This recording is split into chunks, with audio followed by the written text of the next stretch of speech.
화창한 가을의 어느 날, 조금 특별한 여행을 위해 대전시 중구를 찾았습니다. 안녕하세요. 저는 여행꾼 히피 이에나라고 합니다. 히피 이에나. 무려 1100일간 한복을 입고 세계 여행을 한 일명 한복 여행가인데요. 이번엔 대한민국이 간직하고 있는 특별한 효 문화 속으로 여행을 떠나보려 합니다. 예나 씨와 함께할 여행, 정말 기대되는데요. 저는 여행을 하면서 각 나라의 문화를 온몸으로 겪어보는 걸 굉장히 좋아해요. 그래서 여행하면서 그 나라의 전통 의복을 입고 꼭 사진을 찍어보기도 하고, 현지인들과 생활하면서 그 나라의 음식을 만들어 보기도 하고, 그런 식의 여행을 좋아하는데, 오늘 여행을 하면서는 제가 외국인이 된 심정으로 한국의 전통 문화를 좀 더 깊이 온몸으로 겪어보려고 합니다. 그런데 효 문화 여행을 예나 씨는 어떻게 생각할까요? 효 문화, 뿌리 문화 이렇게 얘기하면 사실 좀 고리타분하게 느껴질 수 있는 소재잖아요. 근데 오늘 여행을 통해서 저는 제 주변 젊은 친구들에게도 한국을 더 알고 싶어하는 외국인 친구들에게도 재미있게 소개할 수 있는 이야기들을 많이 찾아갔으면 좋겠습니다. 역시 유쾌한 예나 씨. 그런데 이곳은 어딘가요? 여기는 대전의 뿌리공원이고요. 누구나 갖고 있지만 잘 알기 어려운 나의 성씨, 뿌리에 대해서 잘 알아볼 수 있는 공간이라고 해서 왔습니다. 멀고 먼 옛날, 처음 성씨가 만들어졌던 그 순간부터 사람들은 그 성씨를 지키고 후대에 남기고자 최선을 다했습니다. 성씨와 가문을 지키는 일이 나라를 지키는 일이라 여겨온 우리네 조상들. 이제 그들이 남긴 성씨를 쫓아 그 안에 담긴 효와 전통, 문화를 찾아갑니다. 뿌리 동화, 지금 시작합니다.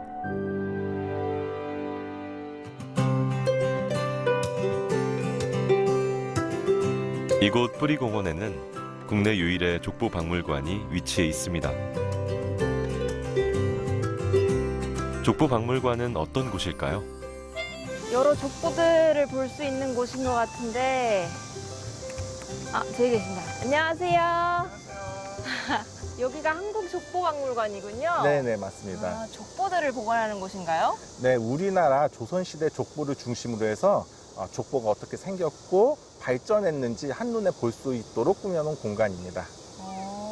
그럼 제가 실제 들어가서 볼 수 있는 거예요? 네, 당연하죠. 네. 가시죠. 네. 네, 좋아요.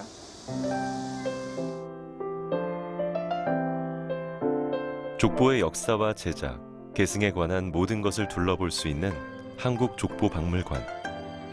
성씨에 담긴 효와 전통, 문화에 대해 알아보기에 이보다 더 좋은 곳이 있을까 싶은데요.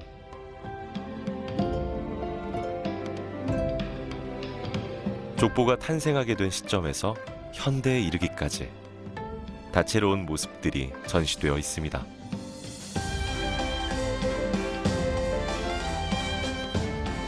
족보라는 게 언제부터 생겨나서 이렇게 유지가 되기 시작한 거예요?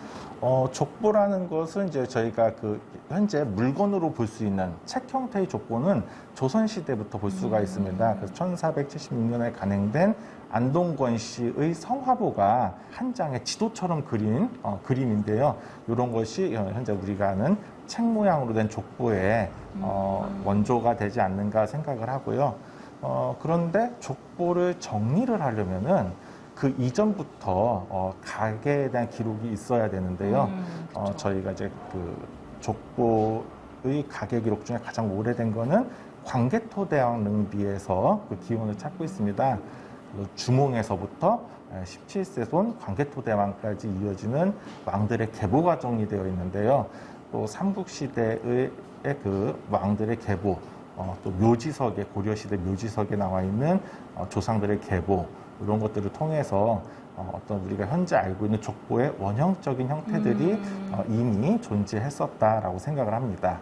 이런 족보가 그럼 어떤 역할을 하기에 이렇게 중요하게 생각하고 만들어지고 유지되어 왔던 걸까요? 인간은 본능적으로 나의 뿌리, 또 나의 탄생 근원에 대해서 궁금해합니다. 그쵸. 그렇기 때문에 우리 가족이 언제 부터 시작이 되었고 나는 어떤 역사를 가지고 태어났는가 이것이 궁금해서 만드는 것이 바로 족보입니다.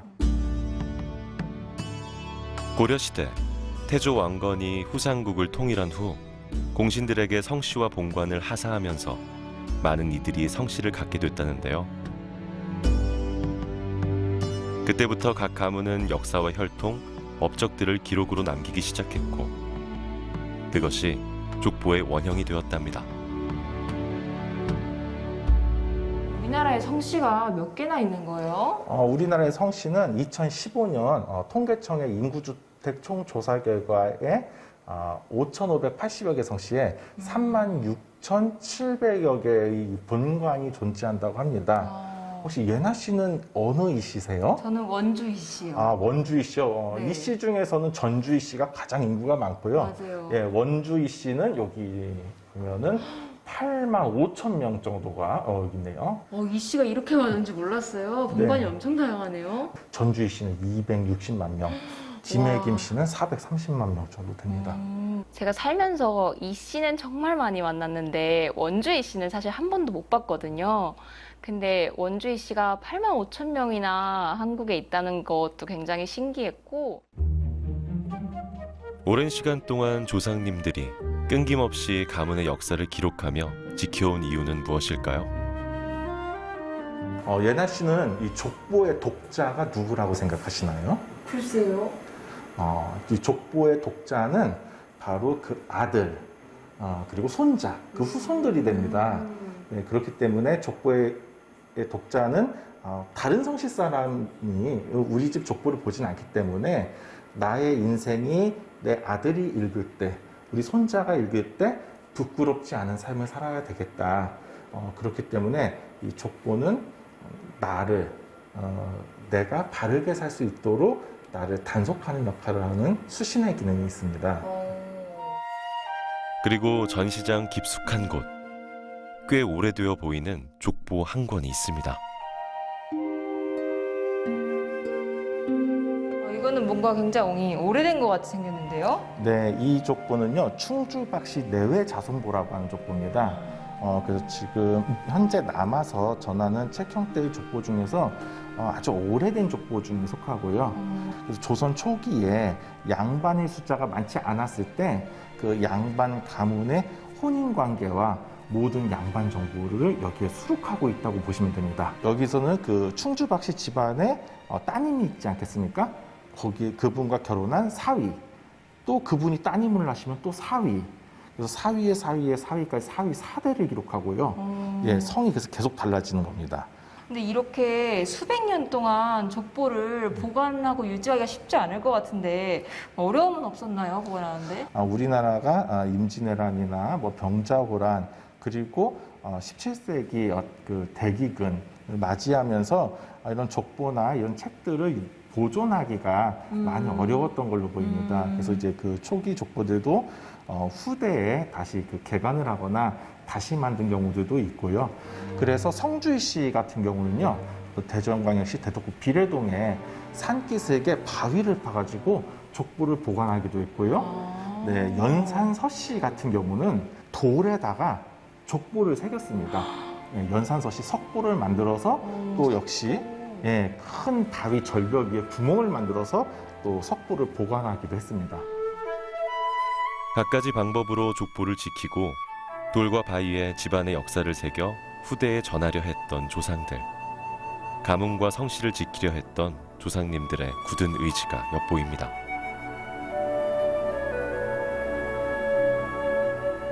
이쪽으로 보시면은 아주 좀 우리 영화로 유명한 이순신 장군의 족보가 있습니다. 네. 여기에서 보실 수 있는 족보는 묵과 급제자들의 족보입니다. 그런 게 있어요? 네, 그래서 조선시대 양반은 문반과 무반으로 나뉘는데요. 이 문과급제자들의 그 계보를 모은 것을 묵보라고 하고요. 문과급제자들의 계보를 모은 것은 문보라고 합니다. 여기 전시되어 있는 거는 묵과급제자들의 계보를 모은 무보입니다. 네, 그래서 이순신 장군이 여기 그 책 펼쳐진 가운데에 이렇게 이름이 있고요. 이순신 장군의 조상들과 자식들 또 장인의 이름까지 기록이 되어 있습니다. 그래서 조선시대 최고의 효는 입신, 양명, 이현 부모 또는 입신양명 현저부모라고 하는데요. 예, 그리고 과거의 급제에서 세상의 이름을 날리는 게 바로 효도다. 이것이 조선시대 최고의 효입니다. 급제자들의 집안 내력까지 기록한 족보. 가문과 성씨의 영광이었겠죠. 다른 나라에도 다 성이 있지만 뭔가 아버지의 아버지의 이름을 따르고 있거나 아니면 그 직업으로 이름을 지었거나 이런 경우가 많은데 우리나라는 다 이렇게 지역 본관을 중심으로 이름이 되어 있고 그 족보가 있어서 내 개인의 역사를 다 거슬러 올라가 볼 수 있다는 게 굉장히 신기한 점이라고 생각했어요. 한국족보박물관이 위치한 뿌리공원. 전국 유일의 효테마 공원인데요. 다양한 성씨 조형물을 만날 수 있는 곳입니다. 조형물은 모양은 뭘 통해서 하게 된 거예요? 문중에서 디자인을 한 거예요. 가로, 세로, 높이 2.5m 규격 이내에 이것들을 이제 자유롭게 설치하도록. 각 문중에서 설치한 조형물. 자신들의 성씨에 담긴 의미와 상징하는 바를 표현했는데요. 산책을 하면서 조형물을 살펴보는 재미가 쏠쏠한 곳입니다. 어떻게 이런 공원을 만들게 됐을까요? 처음에는 이제 그 민선 1기 때에 그 전국 지자체에서 근린공원 만드는 사업이 유행을 했습니다. 그래서 전국의 최초의 민관 합작으로 조성된 공원이고요. 문중의 기념일이나 어떤 문중의 날 행사, 또 뿌리축제 이런 그 행사 기간에 많이 오셔가지고 이 조형물들을 이렇게 관람도 하시고 조형물 주변 청소도 하시고요. 그리고 남평문 씨 같은 경우는 문익점의 후손이라고 해서 매년 봄이 되면은 목화꽃을 갖고 와서 이 조형물 주변에 목화꽃을 심어놔요. 네, 그래서 우리 가문이 이런 가문이다라는 것을 다른 사람들에게 알려주는 그런 공원이 됩니다. 1997년 개장한 후부터 전통 체험 공간으로 사랑받고 있는 뿌리공원. 10여 년 전부터는 매년 가을 대전 효문화 뿌리축제를 열어 많은 이들에게 효문화 체험 기회를 선물하고 있습니다.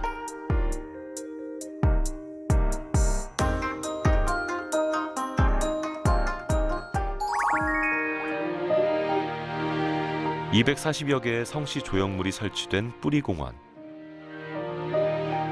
이곳에서 일제 강점기 나라와 성씨를 지키기 위해 목숨도 아끼지 않은 한 열사 가문의 조형물을 찾았습니다.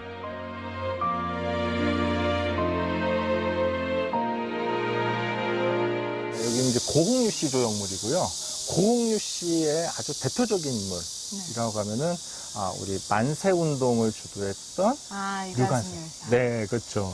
그래서 우리 유관순 열사뿐만이 아니고 유관순 열사 오빠 유우석 선생님, 또 올케인 조화벽 선생님, 이렇게 해서 여러분들이 독립운동에 투신한 가문이 되겠습니다. 근데 그 일제 감정기라는 게 사실 이 많은 성씨들한테는 모두 순환 시대였을 것 같아요. 네, 일제 시대 그 창씨 개명이라는 것이 시행이 되면서 시를 만들어야 된다고 하니까 새롭게 많은 분들이 어려움을 겪으셨죠. 그래서 성씨를 지킨다는 것은 일제 시대에는 나의 학업을 포기한다든지 나의 재산상 불이익을 감수한다든지 사회생활에 있어서 겪는 모든 불이익을 감당하겠다는 의지와 결단이 있어야 가능했던 겁니다. 역시 이곳은 단순한 공원이 아니었네요. 여러 가문의 보물 같은 이야기들이 숨겨진 신비로운 공간이었습니다. 굉장히 좀 딱딱한 곳일 거라고 생각을 했어요. 근데 막상 와보니까 우리가 알고 있는 역사 이야기들이 각 성씨와 엮여서 굉장히 재미있게 풀어져 있는 공간이라고 생각을 했어요. 그래서 사람들이 누구든 편하게 와서 즐길 수 있는 공간인 것 같아요. 보물찾기를 하듯 여러 성씨 조형물을 둘러보는데 조금 특별한 조형물 하나가 눈에 띕니다. 성시조형물 1번입니다. 뿌리공원의 244개의 성시조형물 중에 문중번호 1번으로 건립돼서 가장 입구에 설치가 되어 있습니다. 제일 먼저 만들어진 거죠? 충주박씨 성시조형물이고요. 우리 충주박씨는 우리 대전에 대전 서구 내동, 가장동, 이 뿌리공원이 있는 침산동 일대에서 많이 거주하셨어요. 그 대전의 대표 성씨입니다. 그럼 충주박씨는 지금도 대전에 집성촌이 있나요? 네, 대전 서구, 내동, 가장동, 저희 중구엔 침산동 이쪽에 많이 세거하셨고요. 지금도 도솔산 밑에 서대전여고 옆에 제실이 있습니다. 그럼 제가 거기 가볼 수 있겠네요. 그럼요. 가깝습니다. 한번 충주박씨 만나보러 가야겠어요. 뿌리공원 성씨 조형물 제1호. 대전의 대표 성씨 충주 박씨 가문은 어떤 문화와 자부심을 가지고 있을까요?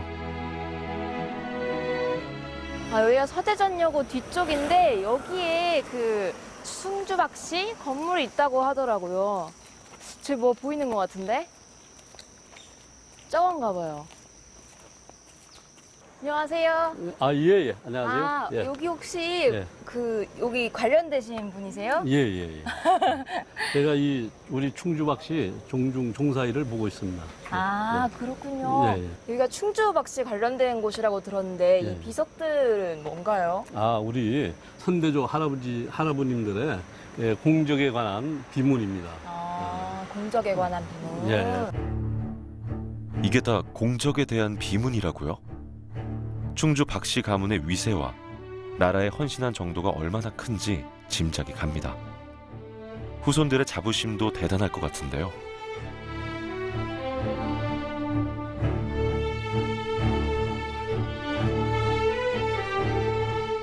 묘제를 지내기 위해 지은 제실. 각종 제례를 치르는 동시에 제사 참석자들의 숙식과 제사 음식 장만이 이루어지는 곳입니다. 제가 뿌리공원에 다녀왔는데 거기 성씨조형물 1호가 충주박씨라고 하더라고요. 충주박씨가 어떤 가문이에요? 이제 저희 충주박씨는 신라 54대 경명왕의 다섯째 아들 사불대군의 후손으로 전해지고 있습니다. 근데 충주박씨라고 하면 당연히 충주에 있을 거라고 생각했는데 어떻게 여기는 대전에 있게 됐을까요? 글쎄, 그 내용에 대해서는 이제 족부나 고증 자료를 볼 때 저희 할아버지, 진 할아버지하고 소 할아버지 두 분께서 당시 공주 덕진현 가장골, 그러니까 지금의 이제 뭐로 말하면 도마동, 변동, 내동이 되겠죠. 이곳으로 오셔가지고 터를 잡으셔서 그때부터 충주박씨의 세거지를 이루게 된 것이 아닌가 이렇게 알고 있습니다. 그게 언제쯤이에요? 그게 약 600년 전. 600년 전 대전 유등천 주변의 터를 잡고 가문을 꽃피운 충주 박씨. 제실 건물엔 나라를 사랑하고 부모에게 효도하며 화목하길 바랬던 유훈이 남아 있습니다. 가전 충요 세수 돈목이라는 뜻인데요. 이게 1474년 승화부에 등재되어 있는 가운으로 약 600년 전에 만들어진 가운입니다. 가운이 적힌 현판 옆에 시 한 수가 적혀 있습니다. 외손봉사 찬양시가 되겠습니다. 우리 진 할아버지 장인 되시는 그게 분이 고려 말 전설을 역임하셨는데 그때 임근 할아버지는 설화에 딸만 두 분을 두셨어요. 그래서 두 분 사위들이 외할아버지지만 그냥 제사도 안 모시고 시제를 안 모실 수가 없다 해서 양문중에서 같이 약 600년을 외할아버지 시제를 모셔오고 있고요. 후대들한테 본보기가 될 만한 그런 업적과 치적을 참 좋은 것을 남겨주셔서 우리 가문의 중요한 정말 자료이자 자부와 긍지를 갖게 해주는 그런 역사 자료가 되겠습니다. 충주 박씨 제실. 오래된 그 세월만큼 건물 곳곳엔 다양한 이야기가 깃들어 있습니다. 근데 여기 오래된 가문 이야기를 듣다 보니까 궁금해지는 게 있는 게 네. 혹시 여기 이 가문에서 내려오는 재밌는 이야깃거리 같은 거 있나요? 박응훈 할아버지라고 네. 저 충북 영동에 그서 출생해서 거기서 이제 일생을 사셨는데 그 할아버지가 워낙 효자라서 그 호랑이가 감복해가지고 그 응훈 할아버지가 아버지가 병환이 났을 때 그 호랑이 등에 태워서 다녔고 효심에 감복한 호랑이가 부모님 병수발도 함께 들어주고 심효살이도 함께 했다는 재밌고 신기한 이야기. 충북 영동엔 이 호랑이를 위한 묘까지 남아있답니다. 보통 설화라고 하면 사실 어디서 시작됐는지 누구의 이야기인지 알기 어렵잖아요. 근데 이거는 특히 특정 어떤 가문의 어떤 사람과 연관되어 있는 설화라는 점이 굉장히 인상 깊었고, 특히 재미있었던 게 제게 그 이야기를 해주신 어르신께서는 이 이야기가 사실을 기반으로 하고 있는 것 같다고 믿고 계시더라고요. 실제로 지금도 호랑이 묘가 남아있기도 하고요. 그래서 그런 부분이 뭔가 단군 설화 같은 설화를 생각하면 저에게는 굉장히 먼 얘기로 느껴지는 건데, 그거를 자기 할아버지의 이야기라고 생각하고 뭔가 가깝게 생각할 수 있는 게 재미있었어요. 여기에서 나온 훌륭한 인물들도 많을 것 같은데 어떤 분들이 계세요? 그 임난 때 의병장을 역임한 그 박일용 장군이 있는데 그분이 의병 한 1,500명을 모집해가지고 임진왜란 때 그 전공이 아주 많습니다. 그래서 그 양반의 그 비뿐만 아니고 그 사당까지 지어서 영동군에서 매년 그 시제 그 제를 올리고 그 뜻을 기리고 있습니다.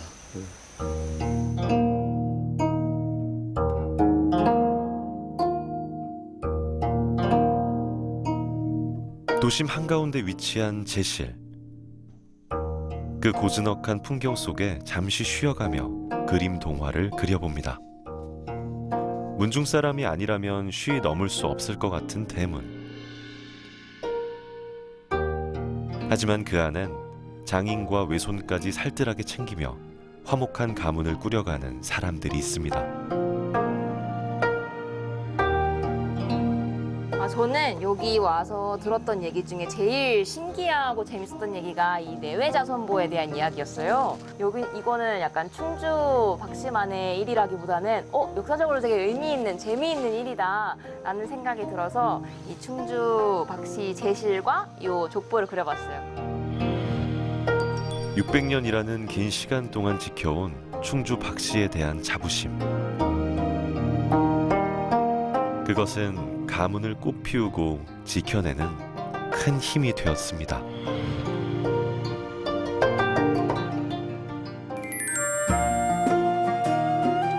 예나 씨의 다음 여행지. 대전시 대덕구의 동춘당 공원입니다.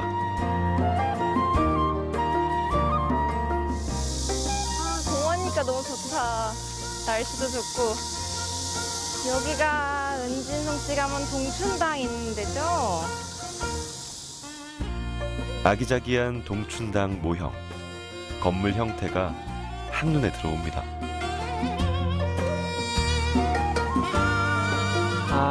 여행작가 이혜나 씨이십니까? 네, 안녕하세요. 아이고, 뵙게 돼서 반갑습니다. 아, 네. 난 은진송 씨 대종회 회장 송태영입니다. 아, 네, 반갑습니다. 아이고, 여기는 저희 은진송 씨의 유적 중에서 보물 209호가가 지정되어 있는 동춘당입니다. 이게. 대전을 대표하는 문화재 동춘당. 조선 후기 스타일의 별당으로 아담한 규모의 건물에 선비의 간소한 기질이 담긴 곳입니다. 시조로부터 우리 은진송 씨 시조로부터 13세 되시는 분의 송준길이라고 하는 분이 계셔요. 강론을 하고 후학을 가르치고 친구들과 만나서 또 토론도 하고 후학도 가르치고 하던 그런 별채입니다. 이게 별채인데 한 옆에는 방으로 돼 있고 요거는 들마루로 대청같이 돼 있어요. 그러면 송준기 선생님을 비롯해서 은진송 씨가 이 지역에 살았던 건가요? 그러니까 은진송 씨는 원래가 논산군 은진면 거기입니다. 그런데 이쪽 해덕 지방으로 이주를 합니다. 은진송 씨가. 해덕 쪽으로 이주해서 해덕에 와서 자리 잡으면서 번창하기 시작합니다. 그게 고려 말기예요. 그때 이름은 해덕이었지만 어쨌든 이 대전 땅에서 800여 년 동안 은진송 씨 가문이 번창하면서 유명한 분들도 많이 있을 것 같은데. 예, 많습니다. 우리가 또 잘 알고 있는 우암 송시열 선생도 여기죠. 그 다음에 제월당 송규렴 선생도 계시고, 대전이 은진송 씨 본고장이다 보니까 모든 학자들이 대전에서 다 태어나신 거죠. 조선 최고의 양반가, 국반이라 불린 은진 송씨 가문. 나라를 위해 학문을 연마하고 가문을 위해 효를 다했습니다.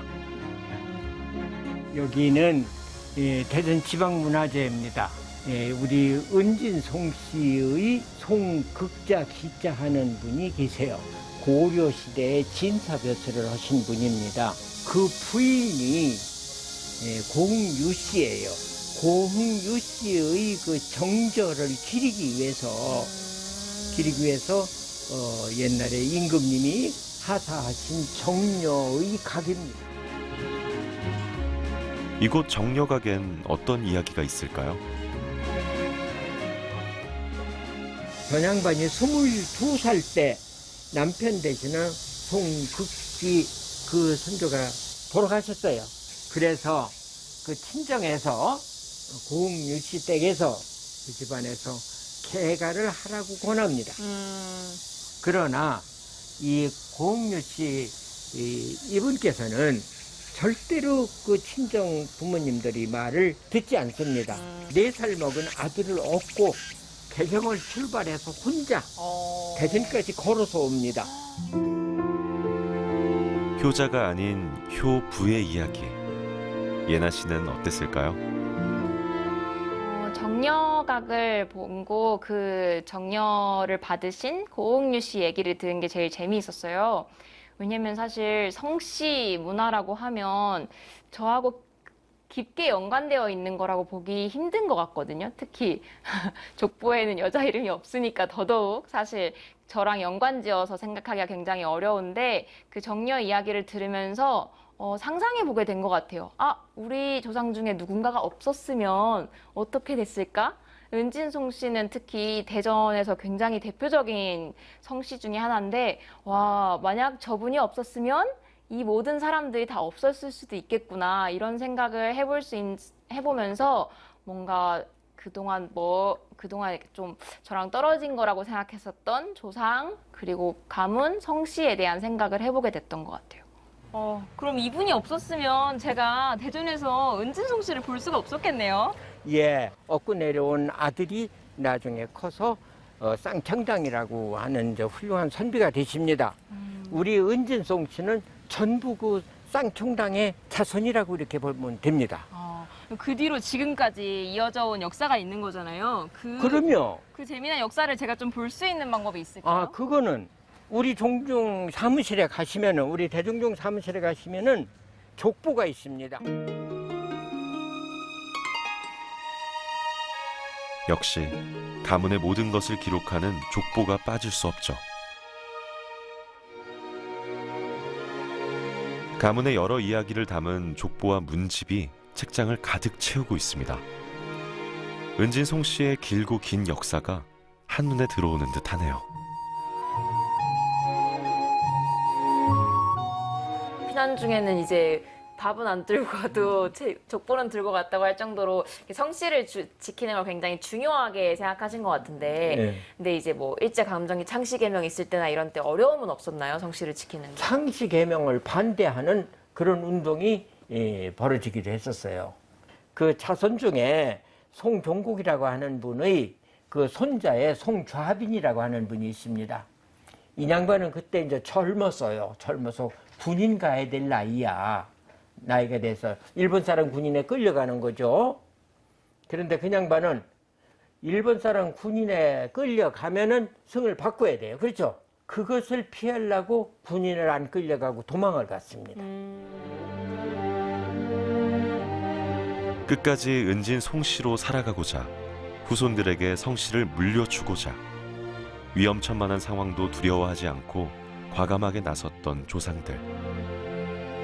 성씨를 지키기 위해 온갖 시련에 맞선 그 강인한 저항과 신념은 지금까지도 귀감이 되고 있습니다.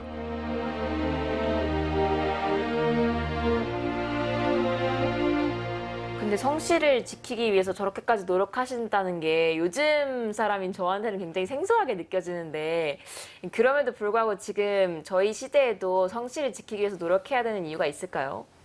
이것은 한 혈통의 역사입니다. 족보가. 한 혈통의 역사. 시조에서부터 어떤 훌륭한 분들이 나오셨나? 시조에서부터 그분들은 어떻게 살으셨나? 이것을 기록해놓은 하나의 혈통의 역사예요. 시족의 역사. 시족의 역사책이니까 중요한 겁니다. 가문의 자부심과 문화를 담고 있는 족보. 그것은 성씨와 혈통의 역사서였습니다.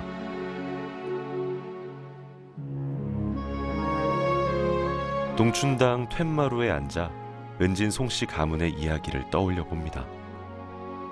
동춘당부터 정려각, 그리고 성씨를 지키기 위한 노력까지 예나 씨는 어떤 것을 느끼고 배웠을까요? 오늘 은진 송씨 이야기를 들어보니까 단순히 저희가 익히 알고 있는 송시열 선생님을 제외하고도 독립운동 하신 분들이나 아니면 뭐 장씨 개명을 안 하기 위해서 노력하셨던 분들, 유학자분들 굉장히 걸출한 인물이 많이 나온 것 같아요. 아까 정려각에서 만났던 고흥유 씨, 그분이 재가를 하셨다면 이 많은 인물들을 다 만나지 못했을 거잖아요.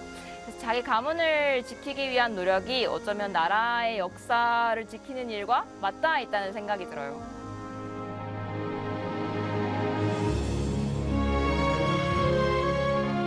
가문을 지키는 것이 곧 나라를 지키는 것이다. 은진 송씨 충효 가문의 굳고 굳은 신념을 만나고 갑니다.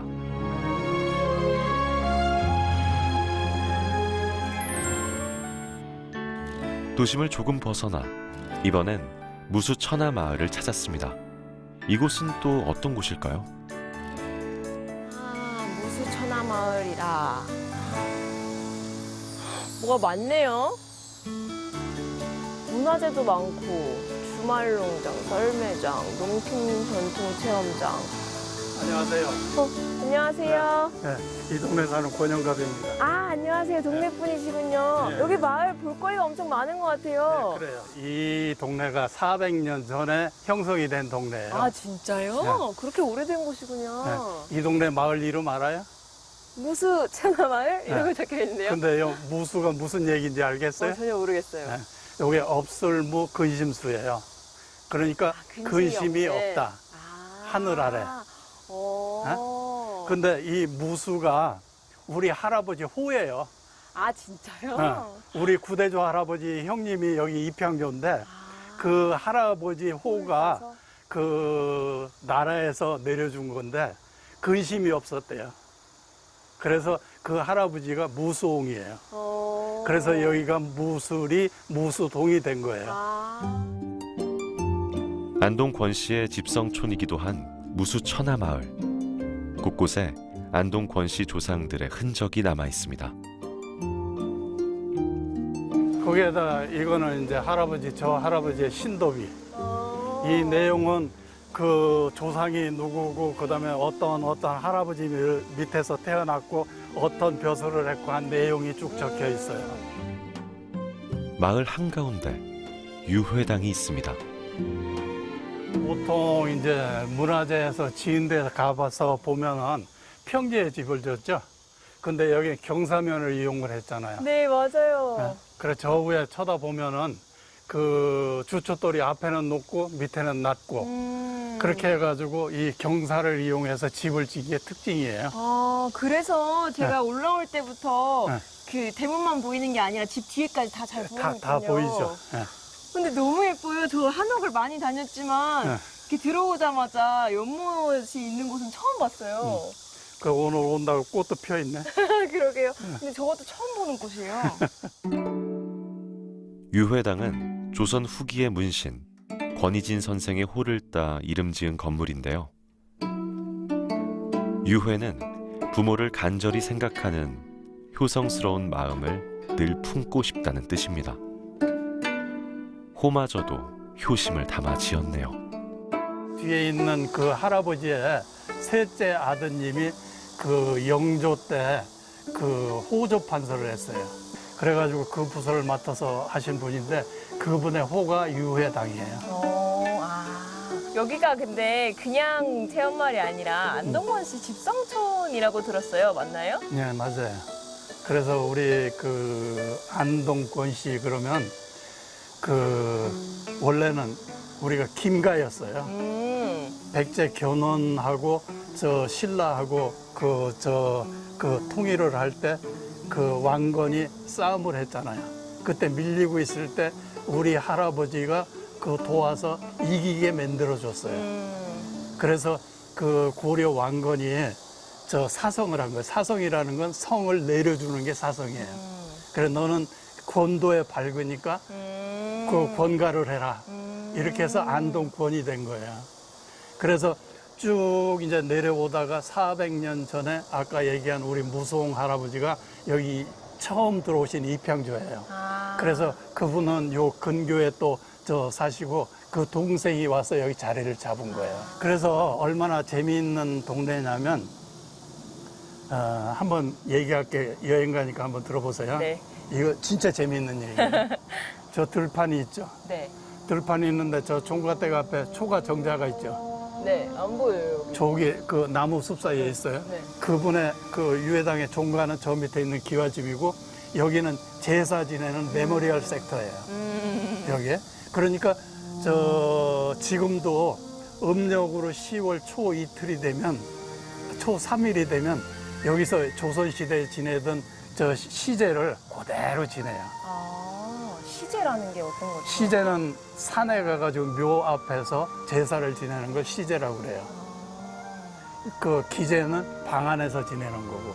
그래서 그 4대까지는 방 안에서 제사를 지내는데 그 5대째부터는 시제라는 걸 지내요. 그래서 이 할아버지는 10월 초 3일이 여기 시제 날이에요. 매년 가을 행해지는 시제. 온 정성을 다해 조상을 기리고 뿌리를 잊지 않으려는 안동 권씨 문중에 깊은 뜻이 담겨 있습니다.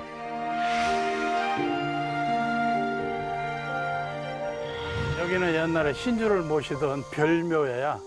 그 신주라는 거는 옛날에 저 휘를 써가지고 앞에 나눠놓고 제사를 받들던 그런 곳이에요. 그래가지고 이제 옆에 보면은 이쁜 집이 하나 보이죠? 네. 어? 이게 이제 대한민국에서 하나밖에 없는 시묘소예요. 시묘소? 유회당 권희진 선생이 학문을 익히며 아버지의 묘를 지켰다는 심효소, 삼근 정사. 효심을 다해 지은 아담한 집입니다. 삼근 정사. 그래가지고 세 가지가 가깝다. 뭐가 가까우냐? 여기서 뒷문으로 보면 산소가 보이죠? 네, 여기 보여요. 앉아서? 네. 그죠? 여기 앉아가지고 이쪽을 보면 요 바로 밑에 물이 내려가요. 물소리가 들려요. 네, 물 가깝죠? 그 다음에 옛날에 요 산이 요 진달래밭. 그래서 세 가지가 가깝다 해서 상근정사. 그래서 이 문 안에서 그 글을 읽으면서 심효도 하고, 그 다음에 저 풍광도 보고, 여기도 보고 하면서 그 즐겼을 그 조상의 마음을 한번, 그 마음속으로 한번 들어가 보세요. 지금 그렇게 살 수가 없잖아요.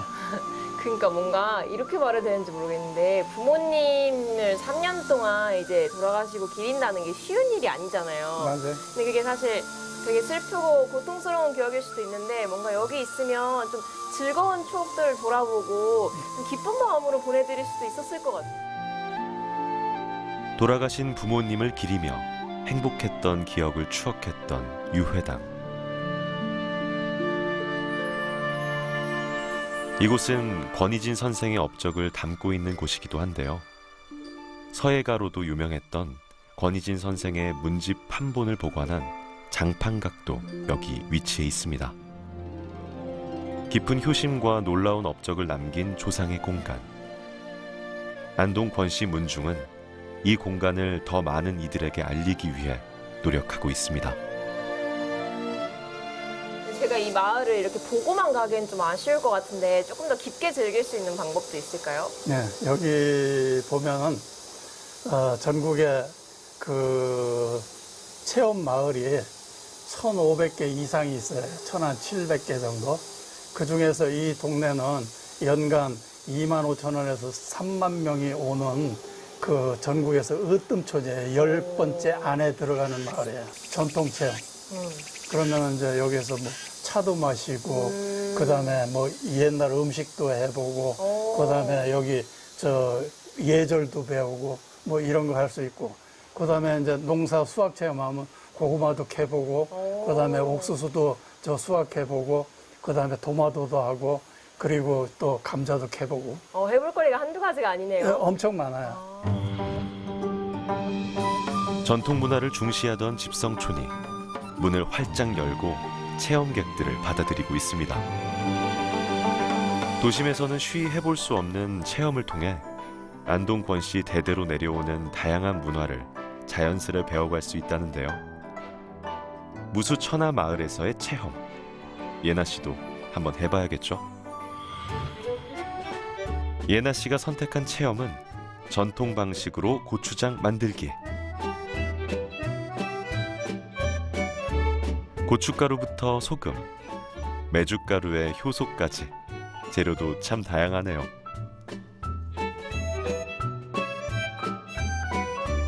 이제 만들면 되는 거예요? 여기서 네. 고추장을? 네. 그럼 이거 두 분 다 알고 있는 이 레시피가 이 안동 권씨에서 배운 레시피예요? 그렇죠. 그렇죠. 옛날부터 꼭 안동곤씨라기보다는 옛날 전통 방식으로 이렇게 내려오는 거예요.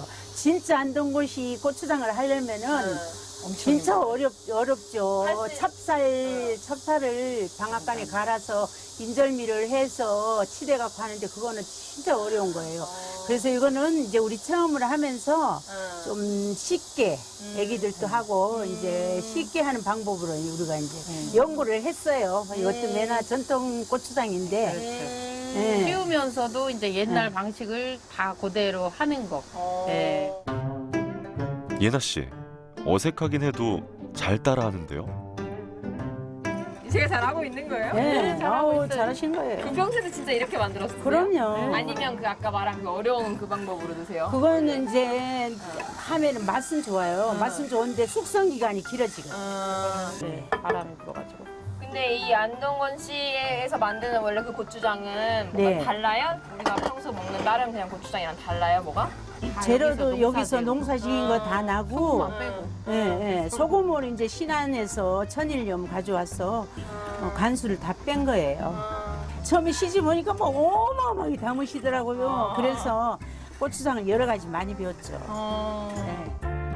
고추장에도 가문의 이야기가 담겨 있네요.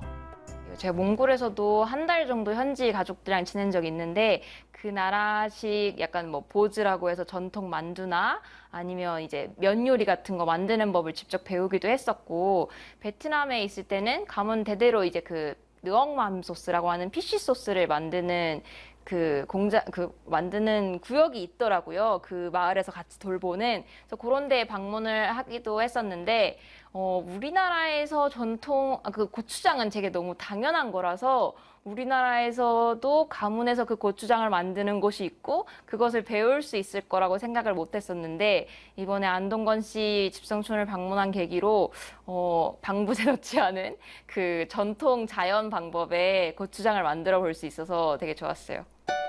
드디어 완성된 고추장. 색이 고운 게, 맛있어 보이는데요?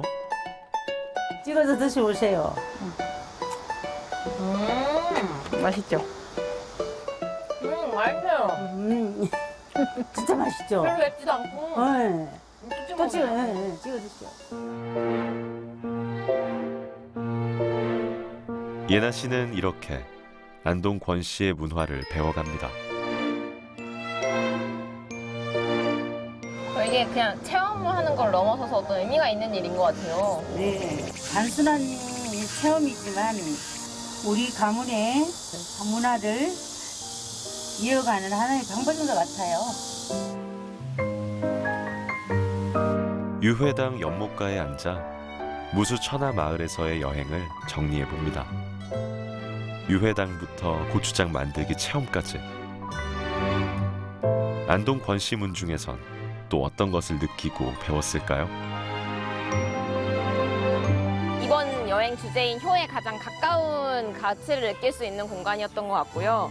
여기 그 다음으로 인상적이었던 거는 이제 고추장을 만들 수 있는 거였는데 어머님께서 직접 배우신 고추장 조리법을 모든 사람들이 한번 따라서 만들어 볼 수 있도록 이렇게 공유해 주시는 것에 굉장히 감사함을 느꼈는데요.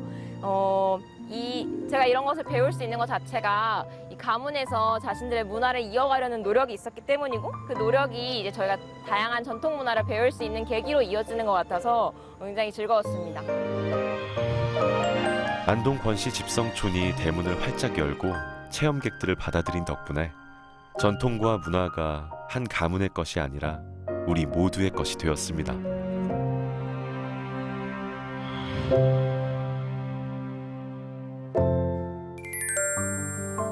성씨와 효 문화의 가치를 알아볼 수 있었던 여행.